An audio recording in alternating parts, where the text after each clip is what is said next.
Good evening. This is Pastor Barbara, aka Preacher with Carrots. Today is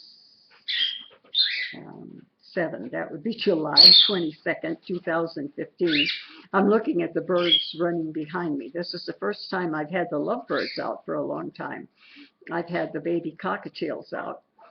And I felt kind of sorry for these guys out. And I wasn't even sure if they would know how to climb up the ladder. They hadn't been up here for a couple of months. But anyway, they're up, and I'm paying attention to them. This is our regular Wednesday night Bible study. On Wednesday night, we're in the Old Testament. Right now, we happen to be in the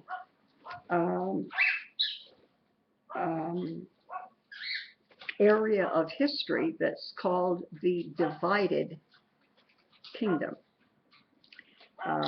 Israel asked for a king, and the prophet told them, you really don't want a king. They said, yes, we do, because other countries have kings, and we want to be like other countries. And the prophet told them, no, a king will recruit your young men into the military. Whenever the king needs something, a new room in his palace or whatever, you will be paying taxes. You will be having to give money and things of value. So be sure to keep that in mind. Nope, they wanted a king. Their first king was Saul. He was a king for roughly 40 years. And then David for 40 years. And after David, Solomon, his son, for 40 years.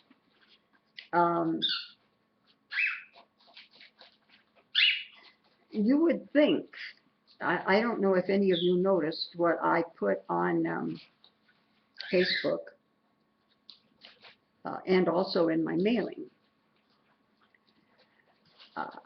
about the fact 2 or 3 people have said about the same thing. Fidel Castro was one. He said it in Spanish. El que no aprenda del pasado lo va a pasar en el futuro. But there's a couple of other people that said it in English and one in a European country about the same thing. If we don't learn from history, or if you don't learn from somebody else's mistakes, the time will come when you will make those same mistakes. History will repeat itself. If you haven't learned by studying what has happened to the people who have gone there before you, then you're going to be forced to learn it by repeating it yourself. You would think that what happened to Solomon, these kings of both Israel and Judah, would be learners, but they're not. Solomon, at one time, the wisest, the smartest man, the most intelligent. People came from around the world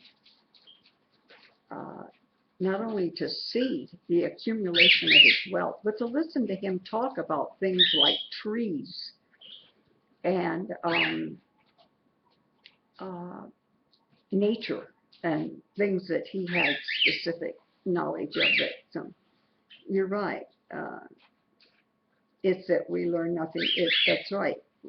If we learn one thing, and that's true, we don't learn. And what our lesson is tonight is proof that the kings and their offspring and their wives that we're going to study tonight did not learn from Solomon. And because of Solomon's biggest mistake that cost him, number one, it cost him his kingdom. Number two, much of his riches. And he made the same mistakes. His offspring made the same mistakes he did. And those mistakes were as follows. Many countries will make a political alliance in which the king of one country will have his son or his daughter, a prince or a princess, marry the son or daughter of the king of another country. And that sort of glues in their alliance and makes them at least appear in the eyes of others to be stronger, and so forth. Well,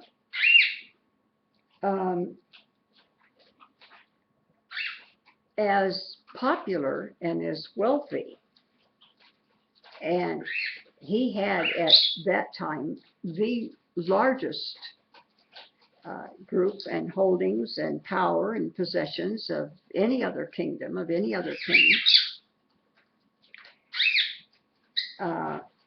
And yet he married the daughter, and he had 1,000 wives and concubines. I think seven, if I'm not mistaken, 700 wives and 300 concubines, or maybe it was the opposite. But he had 1,000. He really didn't need anybody else living in the harem.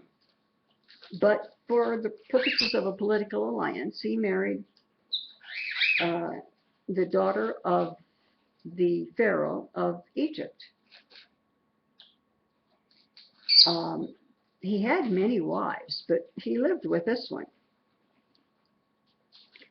Because in those days, many wives were like many horses in your stable, many cars in your garage. It was just kind of a show of your wealth. And many of these had been given to him as gifts, concubines, as gifts when he ascended to the throne as a young man. All right.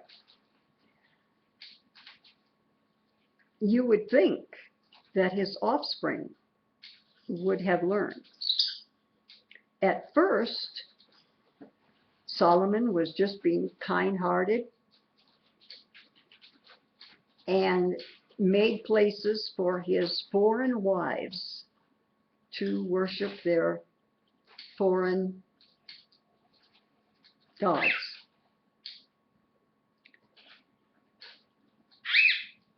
And then the day came when Solomon went to one of the high places where you go to worship a pagan god. And he worshiped the one true God, but in a pagan place of worship. And then eventually he wound up with his wives worshiping false gods. And he was the one who started out so young. And when God said, "What would you like? Money, fame, wealth? What do you want?" And he's the one that asked for understanding, because kings were, although they weren't the only ones, but kings were also judges. They judged the harder cases. And he asked for wisdom so that he could be a good judge of these harder cases.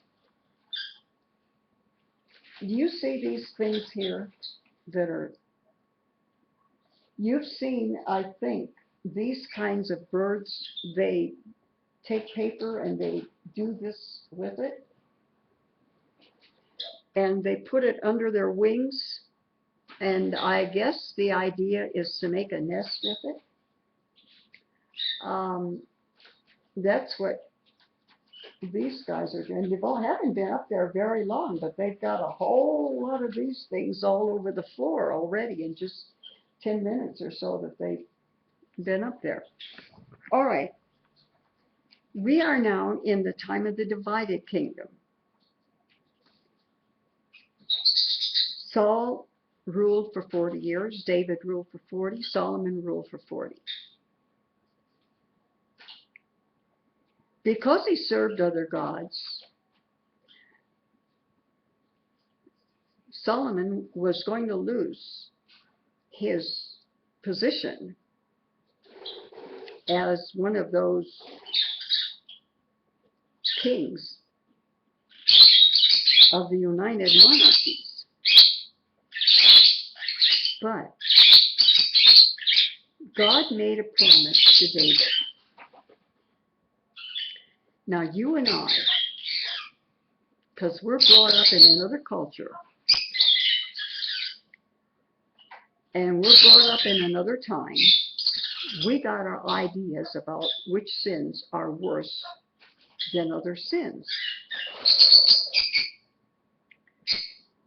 And you and I probably figure that what David did by first paying attention to Bathsheba when she was taking a bath on the roof of her house, and then sending for her winding up pregnant, his getting involved with trying to get the husband back so that the child would appear to be, I mean, there was no DNA, the child would probably be assumed to be the child of his mother's husband, if he could get them together during that time, if that didn't work. And so David wound up getting the husband of Bathsheba into the front of the line in the military where he would be killed. So basically, David was guilty of lust and adultery and murder. Solomon was guilty of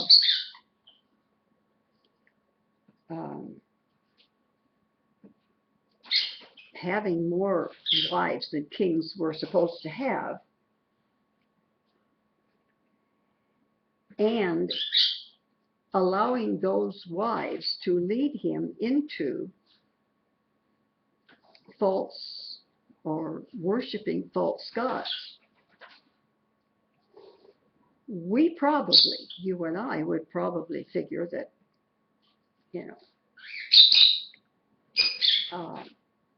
Solomon's sin was not as bad as David's, although they both sinned. But David was a man. He had his failures, and we could never excuse, especially a man of God, for any sin in their life. But somehow, David was a man that I think every day of his life worshiped God and had a very special relationship with God, especially for those times in which they lived.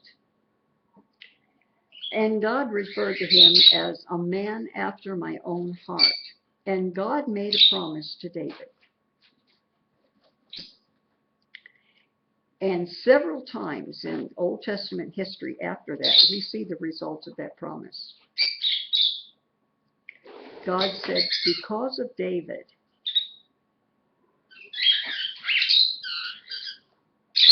there will always be one of his offspring on the throne in Israel. Now, we talked on a Sunday morning about, I think, a month ago,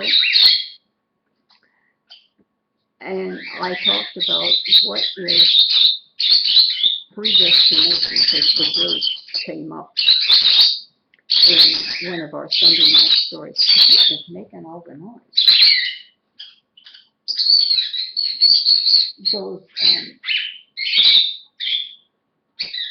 those little ones are on top of a page that's got two bigger ones in them. And I may have to go and get them off of there, or they might make, can you all hear me? Sometimes I don't know how much noise they're really making. You guys, oh, can you hear me? Because every once in a while somebody will tell me, well, we could barely hear you because of the noise. Seems to me that they're making an awful lot of noise. And they really are bugging those other two birds. I hope it doesn't, if it goes on all night. You can hear good? Okay. It doesn't bother me, but if it bothers you, just write me a little note so that I'll know. And I can take a minute off and to make these, the main bit exposes these, and it's right, they own the media. Okay, we got a comment on Israel. Okay, now, God made this promise that because of his love, and I guess I'm going to use the word appreciation. I'm sure there's better language, but this is what occurs to me now. For David and his lifelong commitment to God, even though he did sin. And he made him the promise, and this promise almost didn't get kept in what we're going to study tonight. Said there would always be one of David's family on the throne of Israel forever. There's only one individual who can sit on a throne in Jerusalem forever.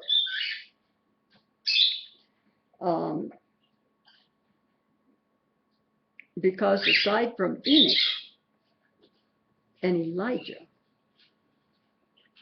everybody else comes, and even if they live as long as Methuselah, except for Enoch and Elijah, everybody else has died. So nobody who is an offspring of David could physically, if it was an impossibility, to be on David's throne and be king of Jerusalem, king of Israel forever, except Jesus. Did Jesus qualify? Yeah. Jesus was born in Bethlehem, the city of David. We mentioned that a couple of weeks ago when I was talking about Daniel. And we were talking about the position that he was offered of being a wise man. And we talked about the wise men that came from the east at Jesus' birth. And when they came to Herod and they asked, where was the one born who was supposed to be king of the Jews? And Herod didn't know.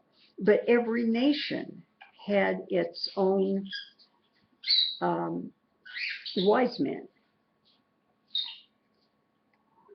And when the wise men from the east came and inquired of David, he had his wise men.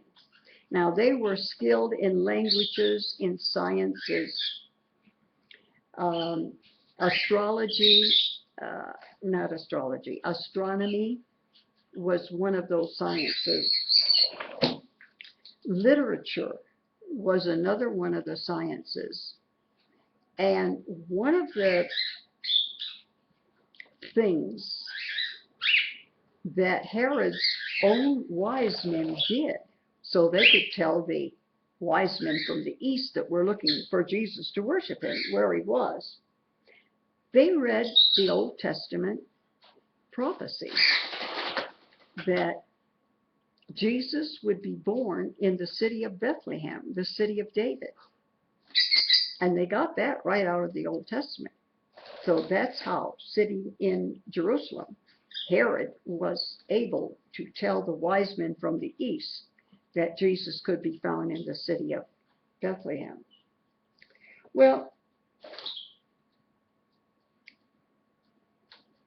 The promise had been made that someone of David's family would rule Jerusalem forever. In the beginning of the New Testament, we've got two genealogies. One is the genealogy of Joseph, because women were not particularly important in those days. And I'm sure there were only a few that knew, and even fewer that understood virgin birth. So they thought Joseph was the important one. And one of those genealogies is Joseph's, and it goes back through the royal line of David. And it takes us through Solomon.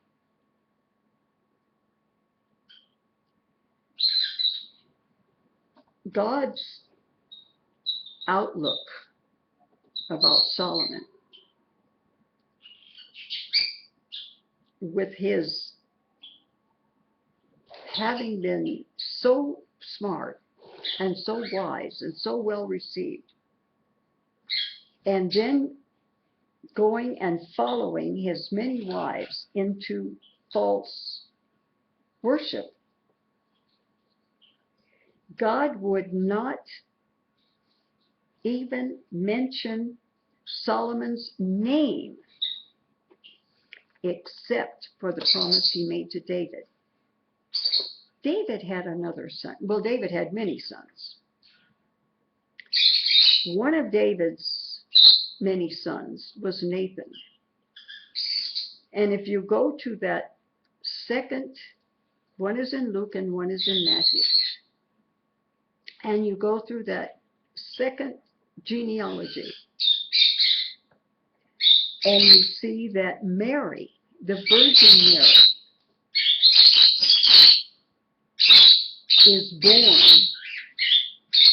from the line of Nathan.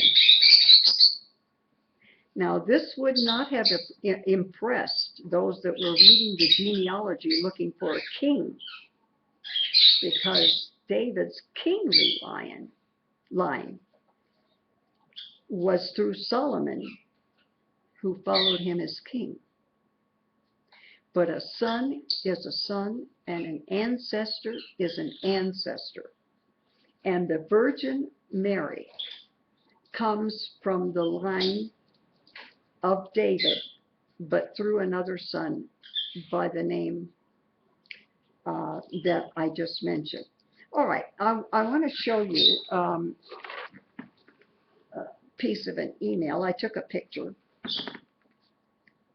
from this book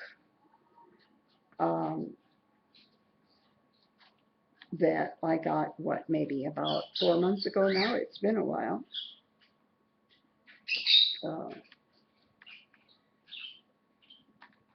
I'm having trouble. I can't seem to open this tablet. Let me start again.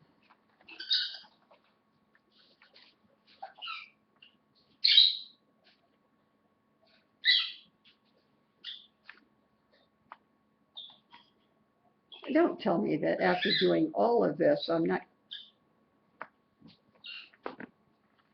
going to be able to show it to you on this thing.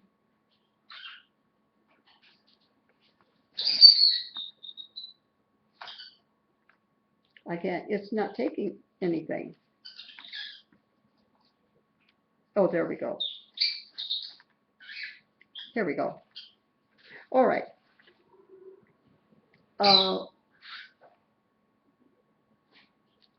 There are 4 lines here. We want the second and the third. The second will be the line of Juda,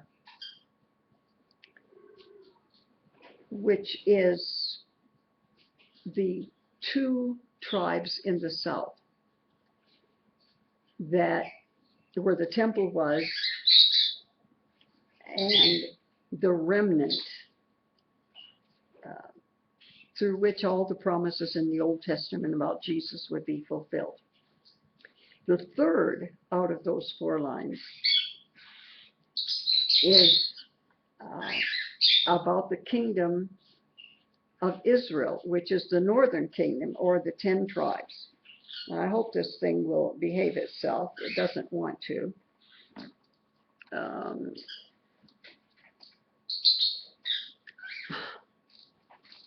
How do you make it do something it doesn't want to do? Now,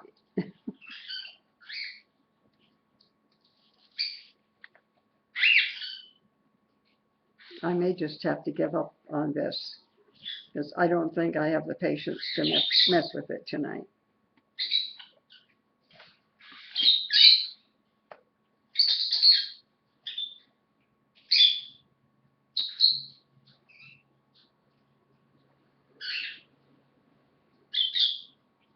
It just wants to go. If I hold it this way, it wants to go that way. If I hold it this way, it turns around. There's not a whole lot I can do except just put it up. It's going to drive me crazy and probably make all of you nervous if I fuss with it anymore. We have the 2 lines. 10 tribes in the north called Israel. The capital city is Samaria.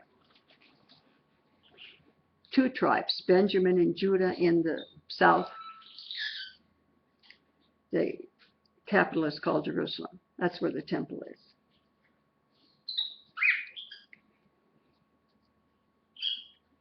We know that Judah is the one from which Christ will be born. We've already established, and I've already mentioned it several times tonight,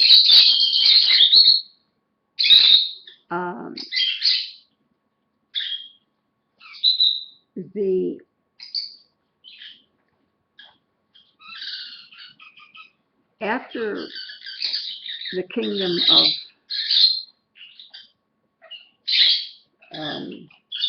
Solomon ended, a prophet came to him and took a article of clothing, ripped it up into 12 parts.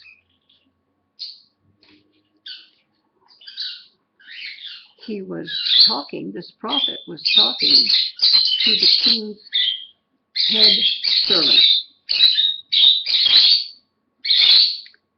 He took 2 of those parts and he said, these 2 parts are of King David and King Solomon, their offspring. These 10 that are remaining represent the 10 tribes, and you're going to be the first king over them. Well, it was those 10 tribes that never, not for one day in a few hundred years, ever served God. And they had most of what we read about the prophets dealing with the people. We're dealing with them. Were these 2 tribes where the temple was, and they had the high priest, and you would think that the more interesting, the more blessed things would happen in that area, but it didn't. In the north, they never served him, and it took a couple hundred years for them to be taken into captivity by the Assyrians, and we're back only to 1 tribe, and that's one nation, and that's Judah, the 2 tribes. Judah goes on for a short period of time more, doesn't serve God, but they had some good kings who did. And because of God, because of that, because there were a few kings that did serve God, and because of God's promise to David, there will always be somebody of your offspring on the throne of David.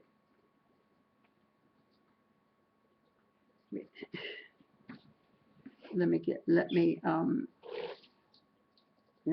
right.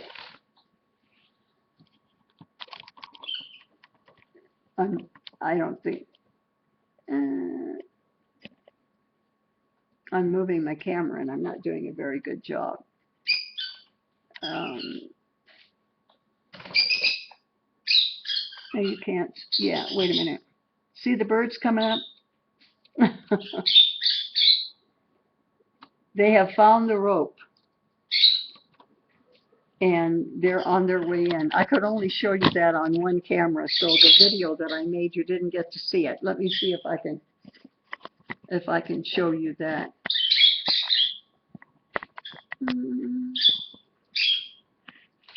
That's their cage, and you see the little green rope there?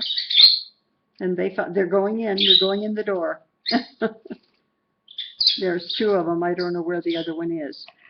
But anyway, I can only manipulate one camera at a time, so we didn't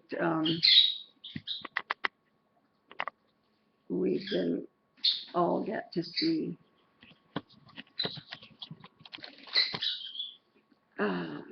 One more camera manipulation, maybe that'll do it.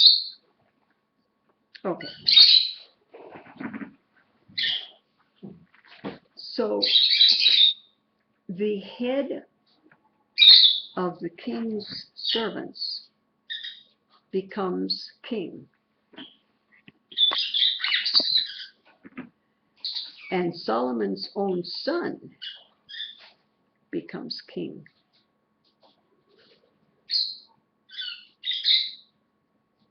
Normally, up to where we have studied now, most of those from the south have been kings that have done a fairly good job of serving God. And none of the ones from the north called Israel have.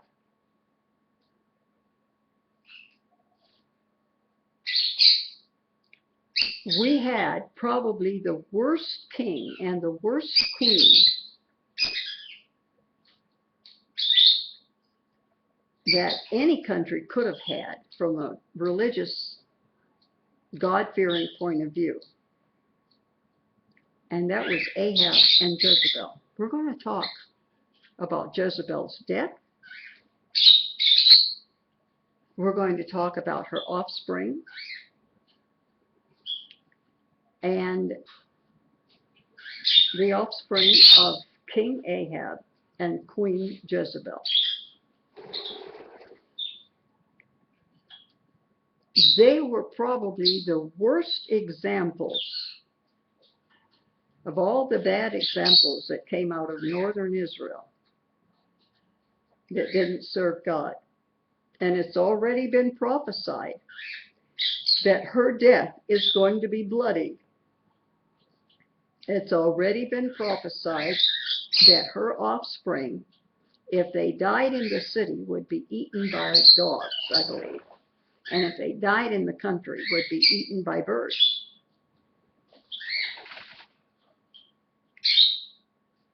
Now, these two countries were independent of each other. So, we've got one more bird. The other ones have come out again, and he's on his way up. They have really messed up a lot of this here. They're really taking advantage of the fact that they haven't been out for a while, and they're all over. Two of them are over in where the paper that lines the bottom of the cages are. They're really taking advantage. Well, just like the United States and Mexico and Canada, we're right next to each other, but we don't necessarily do things at the same time. We have our elections at one time of the year. Mexico votes for president at another time of the year. We're close, we're neighbors and so forth, but we don't necessarily do things at the exact same time. We've had two kings that have been on the throne together now for quite a while. One of them in the southern kingdom of Juda had a great king, Jehoshaphat. His dad, Asa, was pretty good. He tore down some of the high places that worship false gods. His son, Jehoshaphat, comes and even goes beyond that. And not only tore them down, but just did away with the whole place where they had these high places where false gods were served. So there was quite a period of time when I'm going to stick my, without figuring it out, and say between 20 and 25 years, when Ahab and Jezabel were running Israel in the north, and Jehoshaphat was in the south. Now, here's what happens.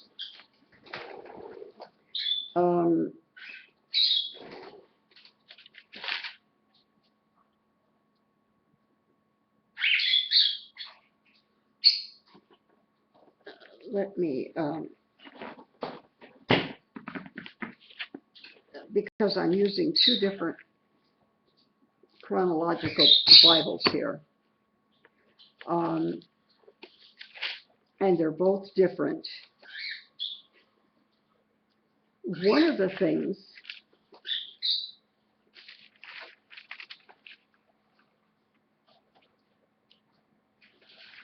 let me back up a little bit more. Jehu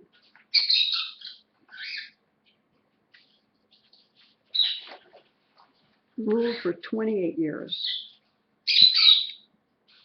Some of those years were good, some of them were not. He ruled in Israel in the north. We talked about him last Wednesday. He's the one that Elisha the prophet said, tell him he's going to recover, but God has already told me he's not. His name was Jehu.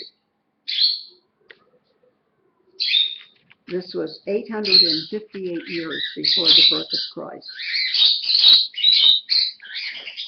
Judgment is about to happen to the house of Ahab. 2 Kings 10. Ahab had 70 sons in Samaria. And Jehu wrote letters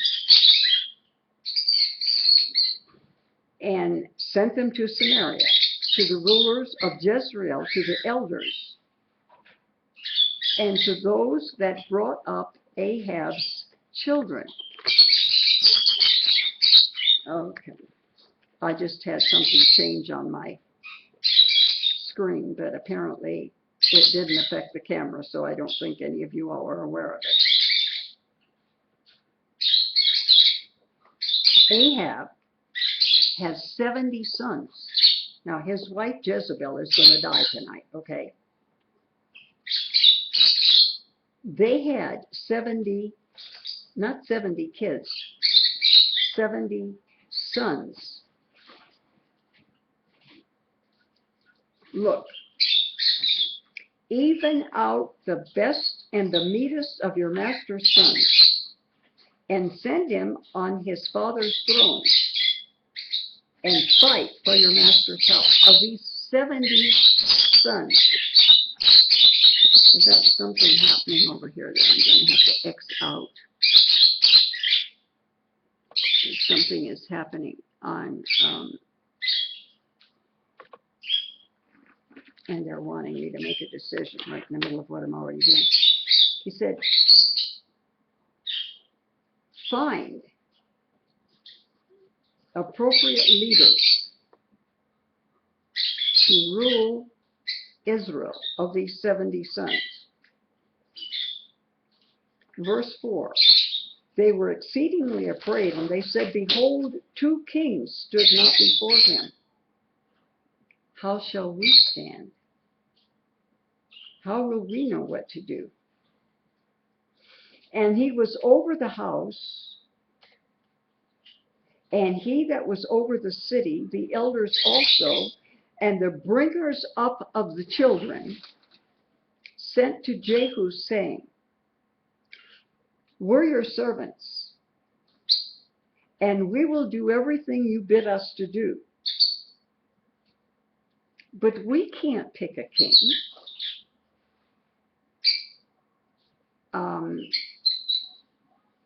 Well, a number of people are about to die here. We've got a question. The mother, Jezabel, is going to die, but we have 70 sons that all but one is going to die. Remember, in those days, it was usually the oldest of the sons that became king. But it was not unusual at all for anybody to kill off their brothers so that they could be king.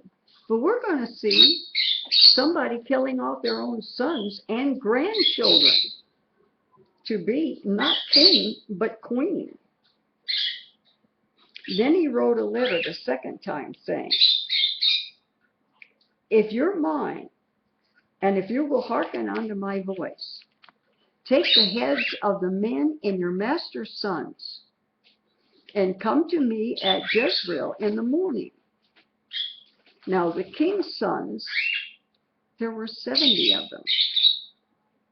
And they brought them up, and it came to pass when the letter came to them, that they took the king's sons, and they killed the king's 70 sons.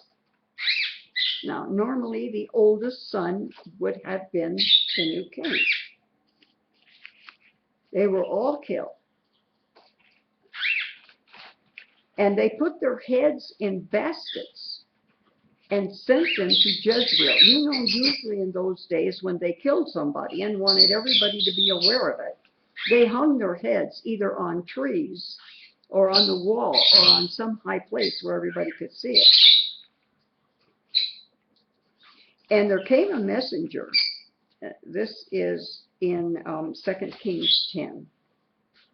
Because 2 Kings and 1 Chronicles are the 2 books that give us the details. Some of the prophets do too. A messenger came and said, we've got 70 heads here of the king's sons. Let them be in 2 heaps at the entering in of the gale until the morning. And it came to pass in the morning, they went out and stood and said to the people, you be righteous. Behold, I conspired against my master, and I slew him.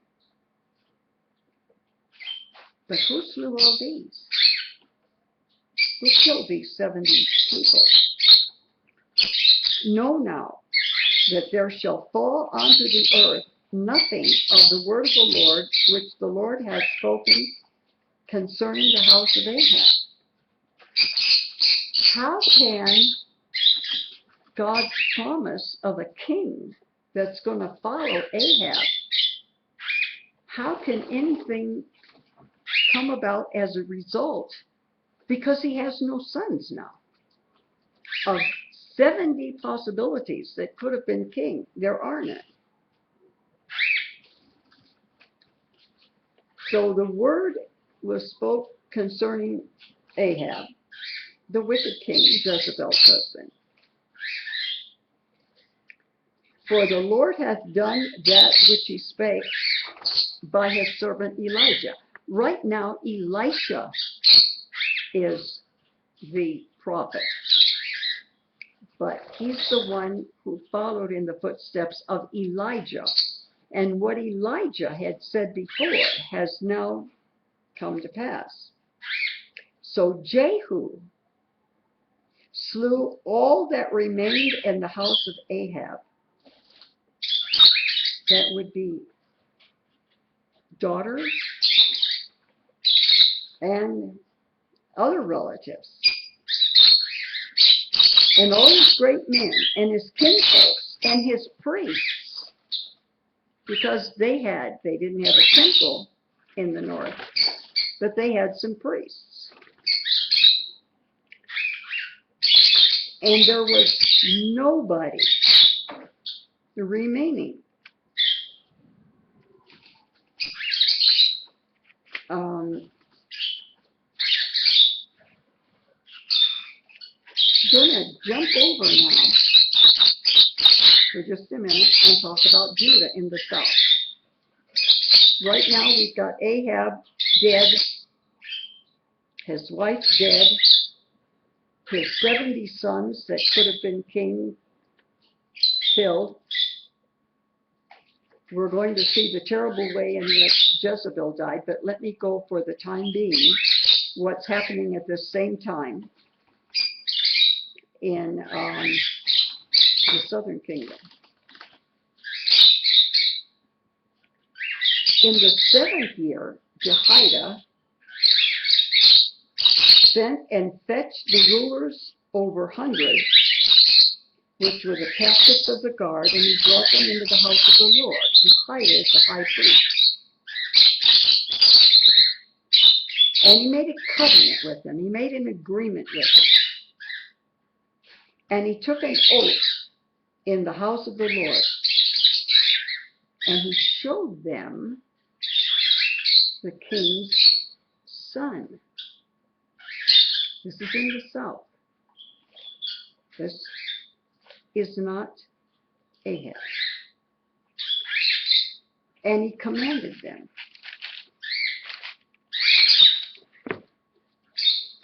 This is the thing that you shall do. And we mentioned this last Wednesday. He said, 1/3 of you are going to watch everywhere this child goes, and another 1/3 of you are going to be at the south gate, and another 1/3 of you are going to do this, and you are going to watch over this child. There is one child that qualifies to be king that was not killed, because while all of this was happening, an ant had the good fortune and the good sense to grab a newborn baby. Remember last week I told you that, and it's kind of mixed up because we have so many things happening, and they're happening in the south and in the north. And it's probably a little hard to follow until I get all of these stories out. And when they're all out, and we can look back on them, it'll sort of make sense. Remember that I told you that Elisha told a particular person, you will go to this child and you will pour oil on the child, and as the oil is running down the head and the face and the body of this baby, you will say, I anoint you king of Israel. And then somebody's supposed to blow the trumpet, and then everybody is supposed to say, long live the king, sort of a secret anointing of king. Okay. That's what happened.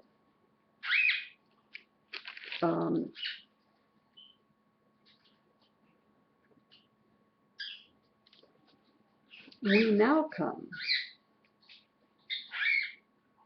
This little boy grows up. We have one very important thing that happens, many things that happen, but one important thing that happened before he begins to reign. But he grows up.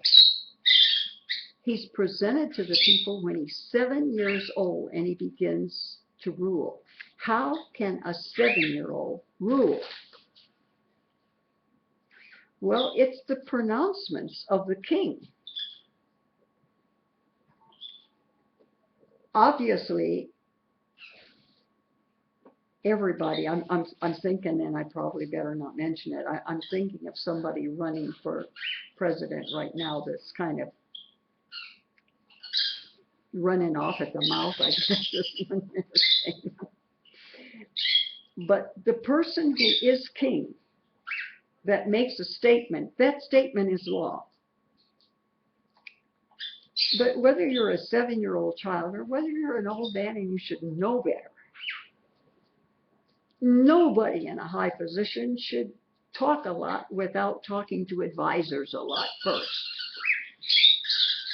But remember, this little child was raised in the temple. Now, the tabernacle was a tent. It's like we fold up our tent and throw it in the back of our car. Yeah. You got it. I mean, I just can't believe that anybody that has accomplished so much in his life doesn't have any better sense than to talk without getting advice. Because once you've said something and it's all over, you can't take it back. And none of us are that smart. Any of us in that position would need somebody telling us, don't mention it, it's not a good idea, keep your mouth shut about it, but some people you just can't tell them, and some people are their own worst enemy. But this child was raised in the temple. The temple was a huge building. They had rooms just for saving all the water and the oil and the spices and the things that they needed for certain things in the temple. They had rooms just for storage. They had rooms for other things. It was a huge place. And remember that only the Levites were in the temple. So it was not a big deal to have raised this child in the temple, and nobody would know about it. But I want to go back to a woman we haven't mentioned before. Her name was Atheliah. Now, Atheliah was the daughter of Ahab and Jezabel. The meanest. He was the one that killed Naboth because he wanted his vineyard, because he owned every other vineyard in the whole area except one, and he wanted that one. Now, that's what a kind-hearted man was. He wanted it so bad, he just killed the guy that owned it so he could have it. And Jezebel, we know about her. This is their daughter. That's the northern kingdom. Why in the world would the king of the southern kingdom, the offspring of Asa, who did a pretty good job serving the Lord, and then Asa's son Jehoshaphat,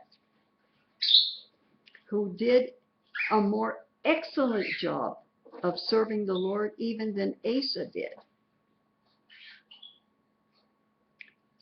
Why would they want an offspring of theirs to marry the daughter of Ahab and Jezebel?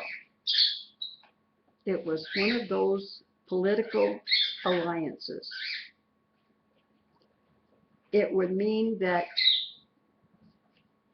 people wouldn't see this little nation of 2 tribes and this other nation of 10 tribes.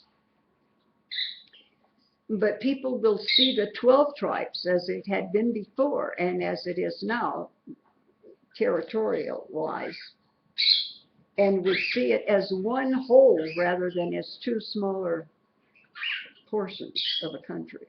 It was for political reasons to show some kind of alliance to other people. All right, this person, I want to go back and see if there's mention of her before.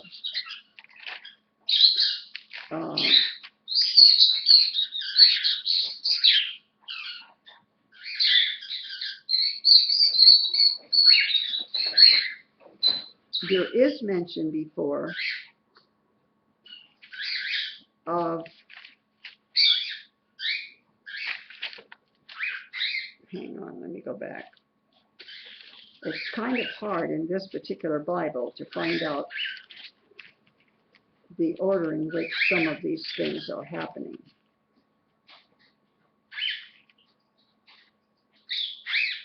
Jehu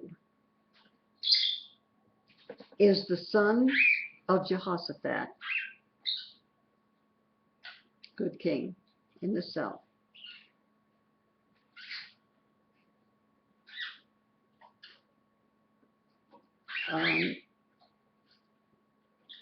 Jehu conspired against Joram. Joram and all Israel, because of something the king of Syria was into.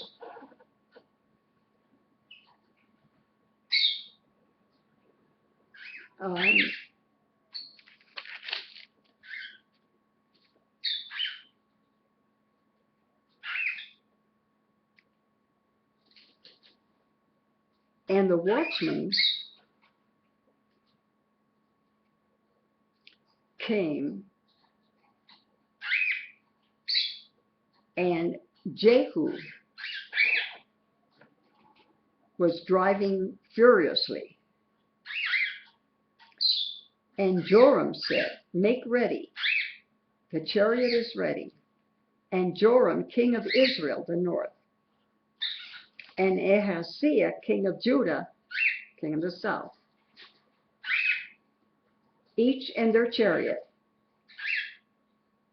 And they met where Naboth's vineyard had been. And it came to pass, when Joram saw Jehu, that he said, "Are you coming in peace?" We did this part of this last week too. And he said, "What peace? So long as the whoredoms of thy mother Jezabel and her witchcraft are so many." Now we have all those princes of Judah that I read about a little bit ago, those 70. They're all killed. And now we have the little boy has been anointed king, and he is saved. And all of these are separate things, and it must be very difficult to try to put all of these things together at this point. Hopefully within a few minutes, it'll become more clear. Now we have Atheliah, daughter of Ahab and Jezabel. And with Atheliah, she heard the noise and the people, and she in the temple, and when she looked, the king stood by a pillar, and as his manner was, and the princes and the trumpeters and the kings and all the people of all the land, she saw what was going on, and she ripped her clothes. And she cried, "Treason! Treason!" But Jehoiada the priest, now we're going to find out who he's married to. But Jehoiada, this is happening in the temple. Jehoiada is the high priest, and he commanded those that were captains over hundreds. He didn't command hundreds, but he commanded those that were the military officers over, each one over 100 or more.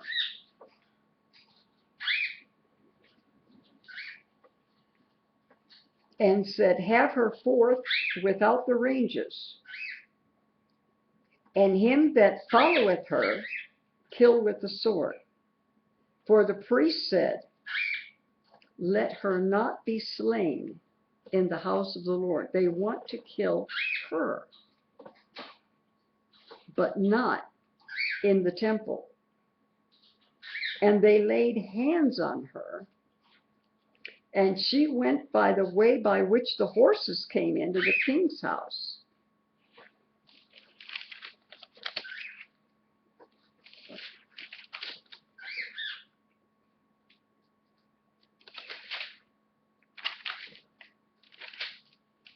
Wait a minute.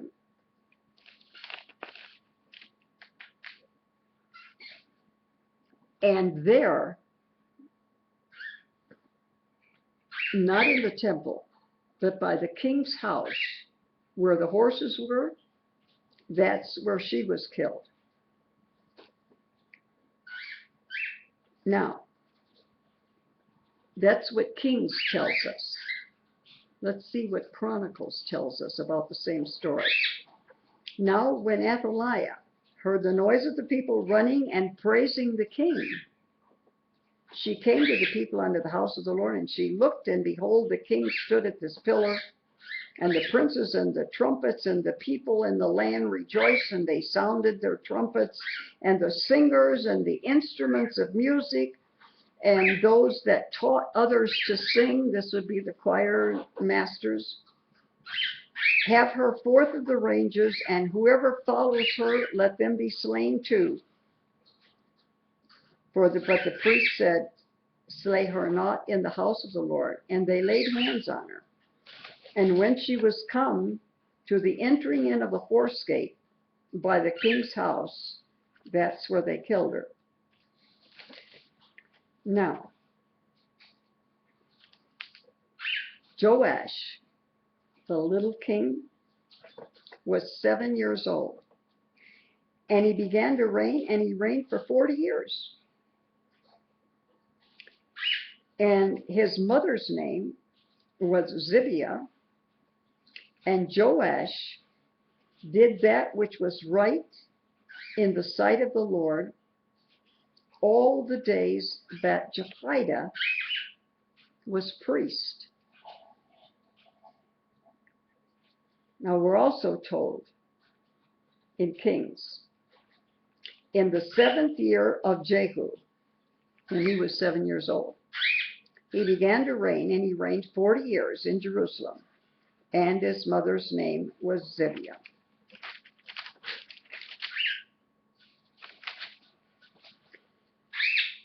And Jehoash did that which was right in the sight of the Lord all of the days wherein Jehoiada was priest, and gave him instructions. But the high places, here we go. What were the high places? High places were where the people went to worship false gods. Asa took them down. Jehoshaphat took even the places where they had been built and did away with them. But the high places were not taken away. And the people still sacrificed and burnt incense in the high places. And Jehoiada, the high priest, made a covenant between the Lord and the king and the people, that they should be the Lord's people, between the king and the people also. And all the people of the land They went to the house of Baal. Baal, most best known false prophet that we hear about in the Old Testament. They go to the house of Baal. They broke it down. They broke the altars. They broke his images. They broke in pieces thoroughly. And they slew Matan, the priest of Baal, one of them. There were hundreds. Before the altars. And the priest appointed officers over the house of the Lord. And they took the rulers over hundreds, and the captains of the guard, and the people of the land, and they brought down the king of the house of the Lord, and they came by the way of the gate of the guard to the king's house. And he sat on the throne of the kings, and all the people of the land rejoiced, and the city was in quiet. There were no rumbles, there were no big problems. The city was quiet, the land rejoiced, the city was quiet, and they slew Atheliah with a sword beside the king's house. So we get the 7-year-old boy becomes king. Jehoiada, who is the high priest,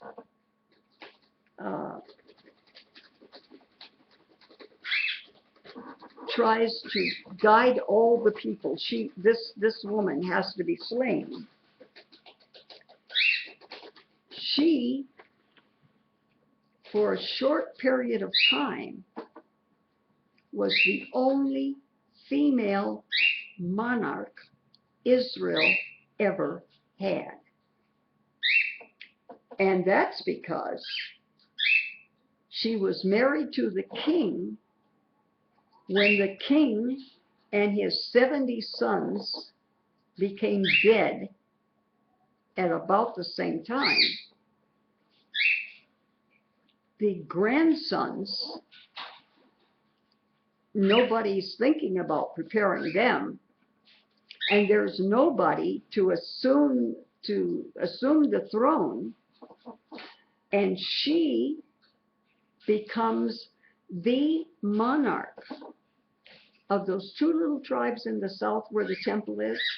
She becomes the monarch, and she's the daughter of the worst husband and wife team of the northern tribes you ever heard of.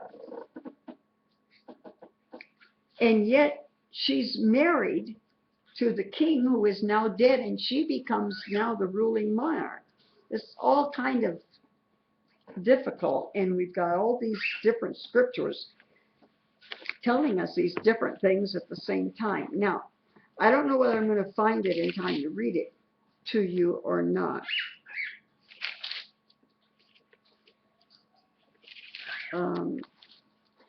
No, in fact, I'm going to have to go back to find some of the other places that apparently I'd missed or didn't see and read them to you. Because I know I told you I was going to read to you how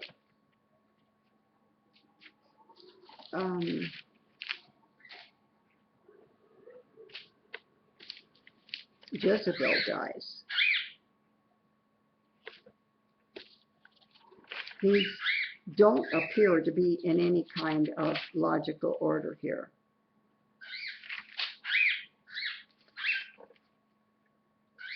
And I may read to you some out of a different Bible.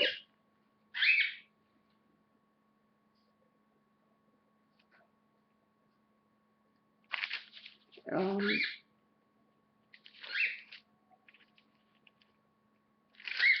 right. I apologize for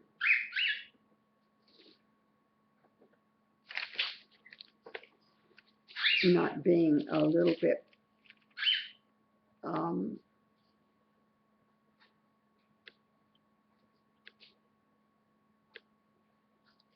I do want to tell you one of the things that happened, if I can't find it to read it to you.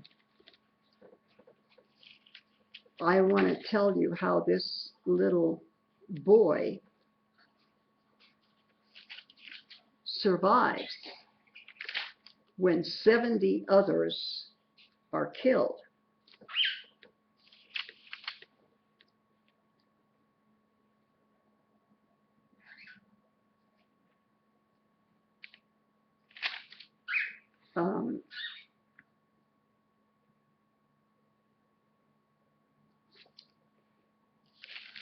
And it happened this way. I'm going to get another Bible out here.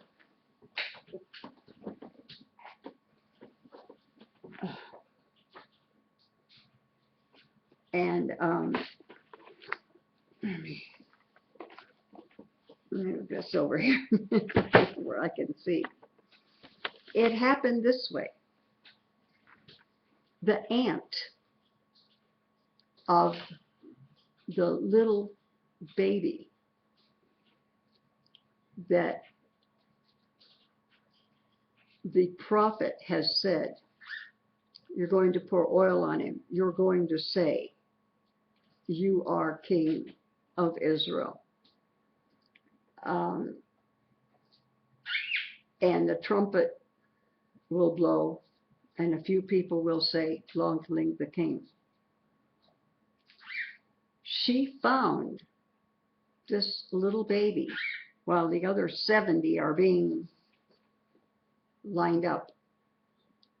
She finds this baby, and they manage to say the right words, and he becomes king. And if the words are said by the command of the prophet, that's all it takes. You know, David was a little boy on his daddy's farm when he's anointed for the first time. If you have the prophet and the right words are said, it doesn't have to be on TV. It doesn't have, the whole world doesn't have to know. This baby was legitimately the king. People just didn't know he existed. And people didn't know there was a tiny baby that really was king. And so Atheliah appeared to be temporarily the queen of Israel. And for 7 years, these things appeared to be one way. But she has taken this little child and raised him in the temple. And now he's king.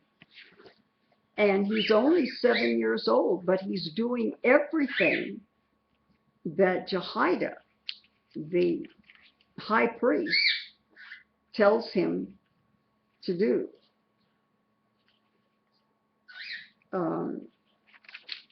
Let me read this. Atheliah was the daughter of Israel's king Ahab and sister of Israel's king Jehoram. This is who she was, who became for 6 or 7 years queen over the southern kingdom. She was married to Judah's king Jehoram when her husband died. Athaliah's son Ahaziah became king, but was killed a year later. Well, really, the little baby was king, but he was, you know, still in diapers, being raised in the temple. Nobody knew that the prophet had told them what to say. They'd said the right words, and he really was king, although nobody really knew it yet. Had she succeeded, this is interesting. This is from the other chronological Bible that I was using for a while I was looking for the correct one. This is very interesting. Had she succeeded, for example, continued as queen, Um,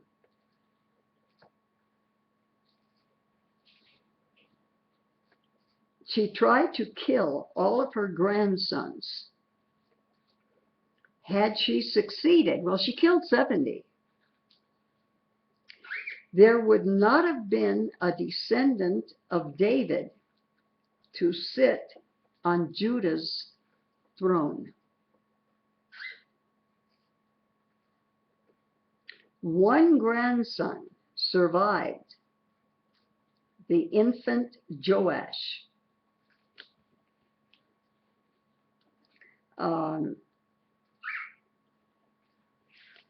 Let me read about Jezabel's death. It was prophesied she would have a violent, bloody death, and blood would run down the walls. And this is in, it's got to be 2 Kings.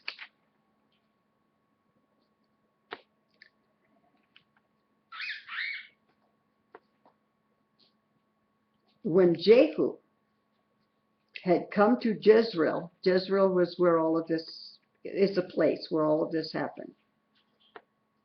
She put paint on her eyes and adorned her head. We always hear about Jezebel wearing too much makeup, and it was determined by people who study these things that it was eye makeup. Verse 30. When Jehu came to Jezreel, Jezebel heard of it, and she put paint on her eyes and adorned her head and looked out a window. Then as Jehu entered the gates, she said, "Are you coming in peace, Zimri? Are you a murderer or are you a master?" And he looked up at the window and said, "Who is on my side?" Who? So 2 or 3 eunuchs looked out at him. What is a eunuch? And why in the world would there be eunuchs in the palace? A eunuch is a castrated male, meaning that he was a normal male, and grew up normally, and was an adult and was castrated. And the reason why eunuchs, many of them had very high positions. You remember that Candace had a eunuch in the New Testament who came, and one of the first deacons saw him riding in a chariot reading a scroll from the Old Testament and said, "Do you understand what you read?" And the guy said, "How can I understand if nobody explains it to me?" And so in the book of Acts, one of the first deacons explains the message of salvation to him. And he said, "Okay, I'm saved now, and I see a pool of water up ahead. Could you baptize me? Is there anything that keeps me from being baptized?" "Hi, Mike. I just, when I first logged on, I saw your program. You look pretty good when you're dressed in all your stuff. Good to see you. Thanks for dropping in." Anyway, and I don't know why I'm able to see what you're writing, and I'm not able to see your name up there on my chat list, but I guess it'll pop up there eventually. And so it was, he's identified as being the eunuch of Queen Candace, queen of another country. Why would anybody want a castrated male around? Well, remember that there were people who had wives, many wives, and concubines meant the same as a stable full of horses or a garage full of cars. It was a show of your wealth. And it took a man to run the harem to make sure that everything was done properly and everything was in order. But nobody wanted a normal male around all of the king's women.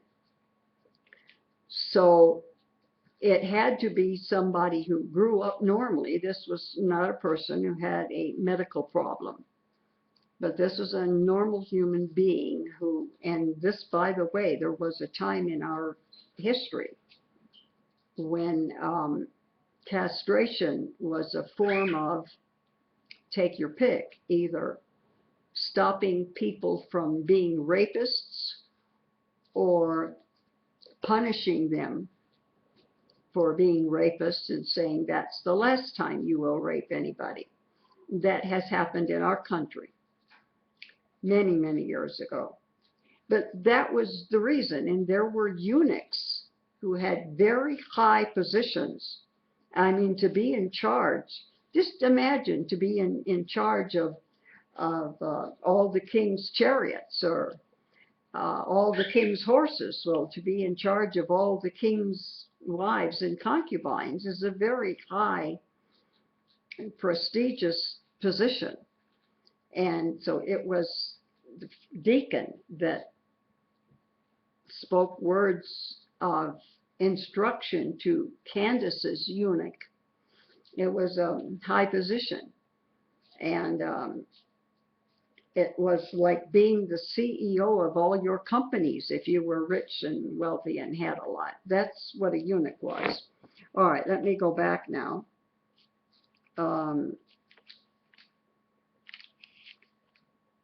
To where I was just reading.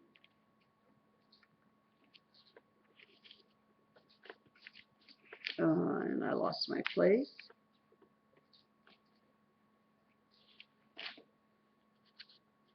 We have the 70 sons. Oh, here we go. Jezebel's violent death. And Jehu comes in and says, "Are you coming in peace? Who's on my side?"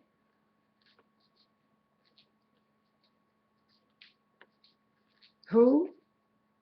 So 2 or 3 eunuchs looked at him and said, "Throw her down." Now she's up in a window, probably about like where I am right here. I'm on the 3rd floor. On this side of my house, I'm on the 2nd because my house is on a hill. So on this side, there's downstairs, and this side has, because it's on a hill, there's a little bit of a,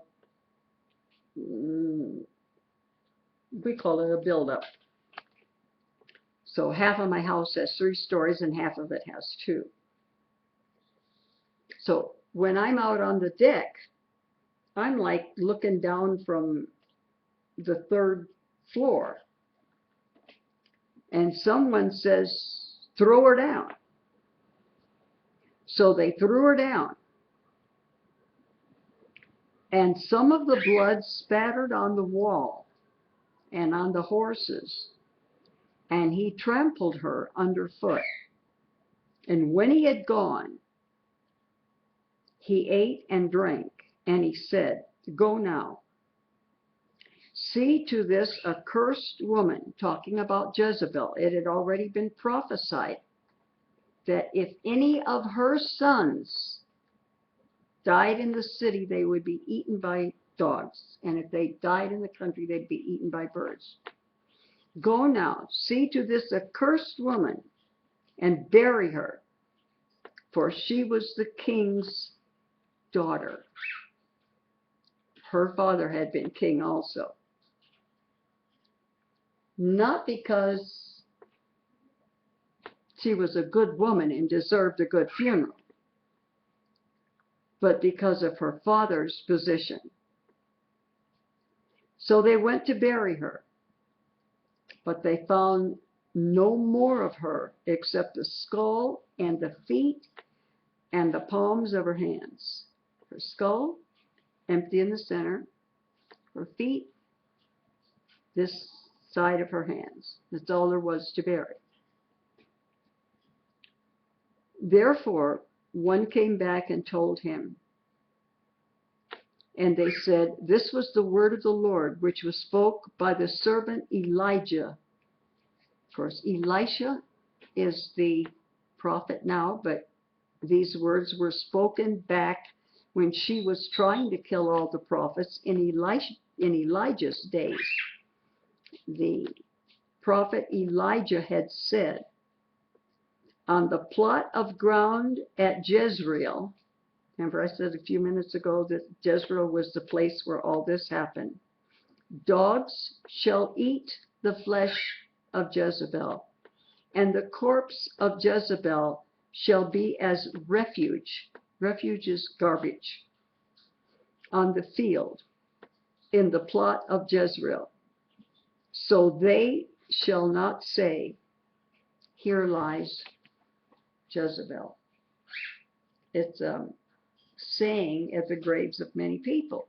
"Here lies so-and-so." Well, if all you've got is a skull and 2 feet and half of 2 hands, you can't say, "Here lies Jezebel," because really is, here lies pieces of Jezebel. Let me go back and reread something that I read a little of before. Ahab had 70 sons.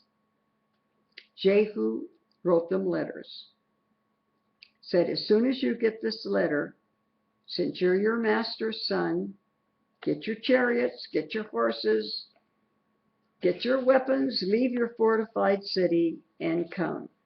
Now the king's 70 sons were with the great men of the city who were rearing them when the letter came. Then a messenger came and said, "Have you brought the heads of the king's sons?" The whole purpose of getting them there was to kill all of them. We have the death now of Jehu. It's 2 verses. Let me read those. "In those days, the Lord began to cut off the parts of Israel." Cut off was take away 2 areas of Israel. "And Hazael conquered them in the territory of Israel from the Jordan eastward to Gilead, Gad, Reuben, Manasseh," and those are some of the 10 tribes of the north. "Now the rest of the acts of Jehu that he did with all of his might, they're written in the Chronicles." And they're written in 2nd Chronicles, and they're also written in the book of 1 Kings. "Then Jehoash, his son, reigned in his place. And the period that Jehu reigned over Israel in Samaria was 28 years.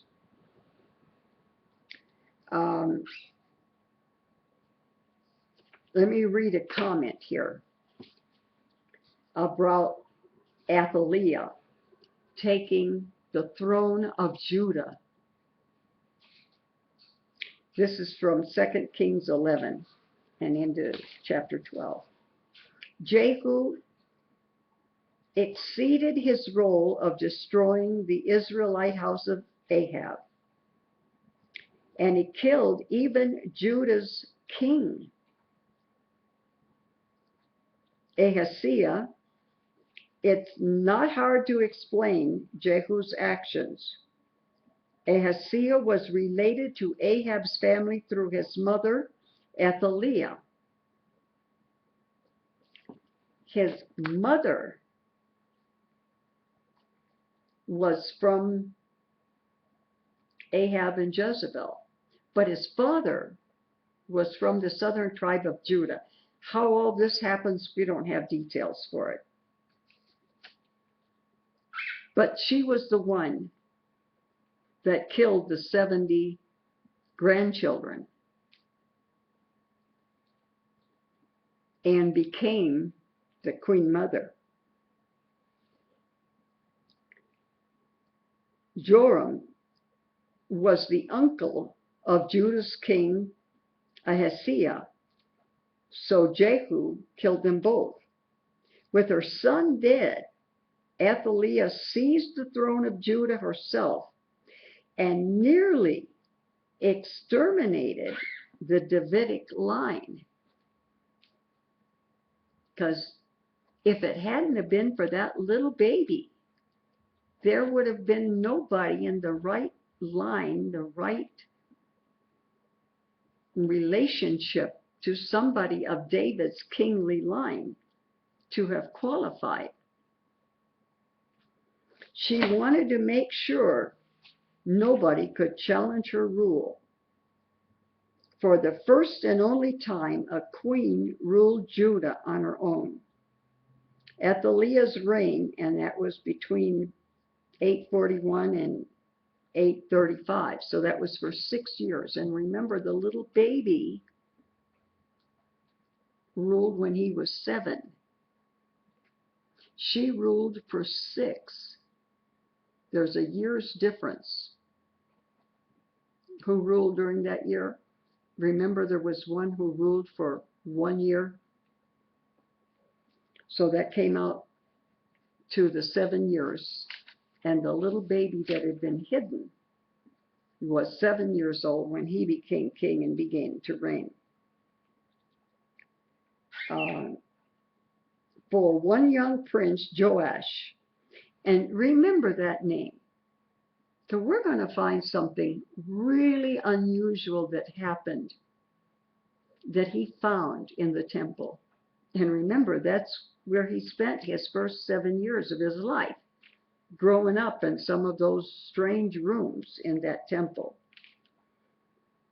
Jehoiada, the chief priest that brought up the young Joash,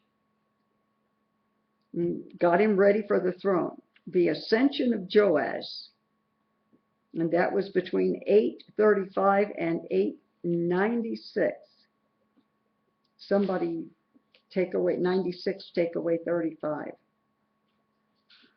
Restored the Davidic monarchy to the southern kingdom.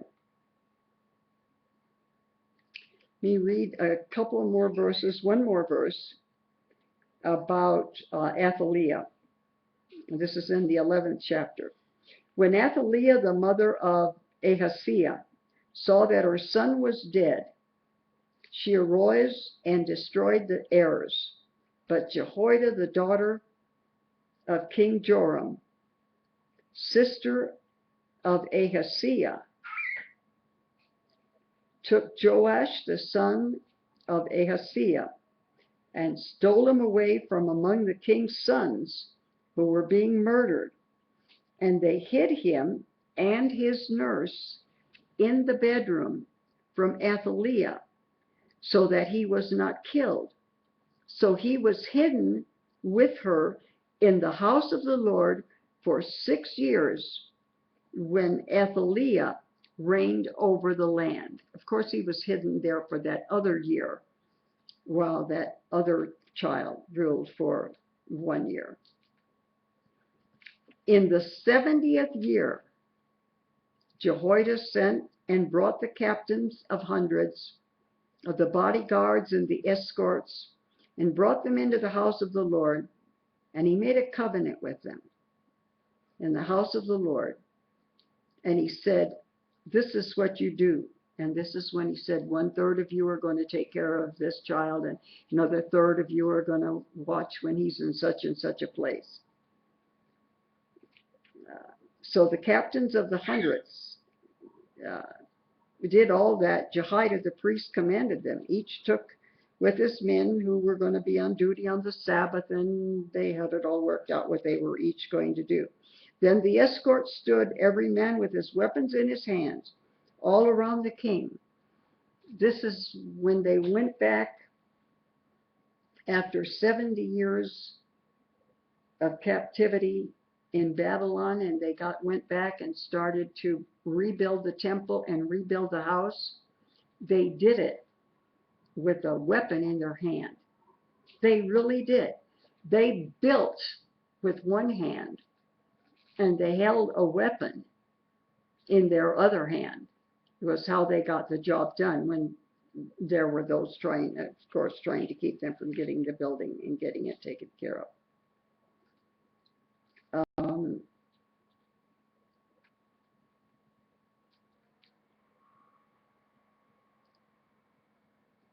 So the captains of the hundreds, they did all of this. The escort stood every man with his weapon in his hand, all around the king, from the right side of the temple to the left. They did this for 7 years. And he brought out the king's son, put the crown on him, and gave him the testimony, a writing.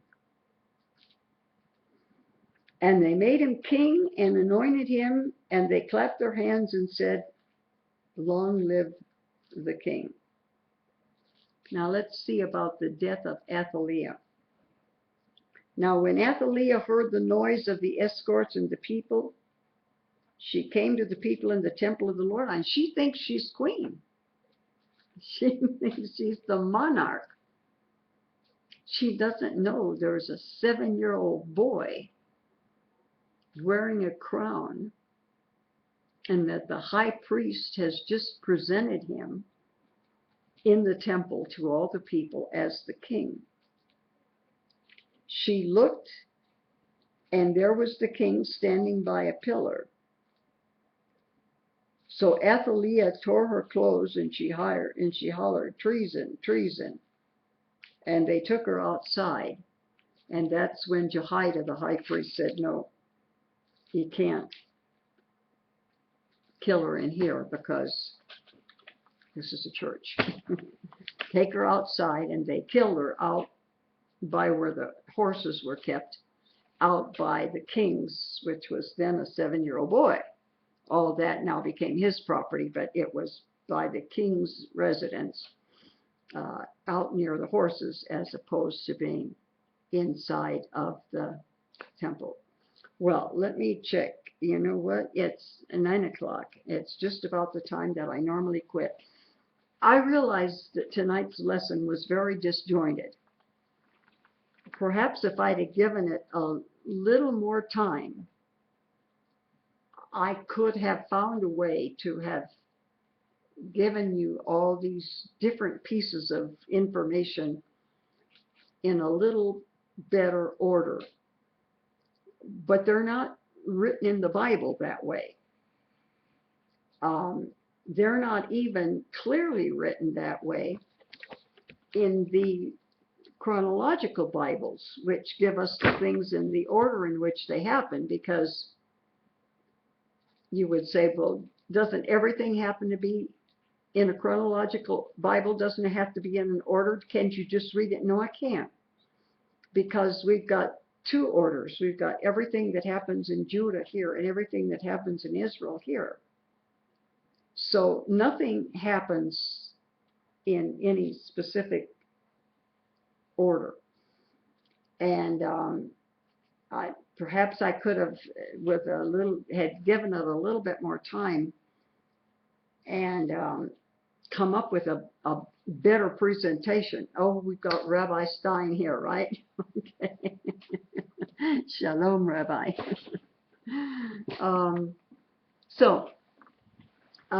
It's really very difficult to give all of this to you in any kind of an order, but now you've heard it all. And so now we're back down to something normal. But imagine this woman, her mother is the Queen of Israel, and on her father's side is those from the kingdom of Judah. Very mixed up. And in other kings that we've studied, it's been a horrible, nasty idea that you would kill your brother in order to get the throne. We've seen a couple of weeks ago, I recall, we were talking about Edom and the people that lived in Edom, who were Esau and his descendants. Remember Jacob and Esau? Well, another name for Jacob is Israel. So Israel and Esau are not getting along. And everybody from Esau's descendants lived in Edom, so there's trouble there. And in addition, some of the offspring of Ishmael, Abraham's first son, through an Egyptian woman, not through a Jewish woman. So we have the Muslims saying he's the firstborn, he's the number one. And the Jews are saying, yes, he was the firstborn of Abraham, but he's not the firstborn of Abraham and Sarah. So he's not the first among the Jews. And we have all of these offsprings of all of these people and things that, oh, we see a lot of stuff going on in our day that seems kind of bad.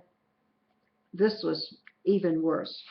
Let me stop the video, and I'll be back to chat for just a second before we close. But give me just a minute here. Until our next video, everybody, blessings on you. Good night.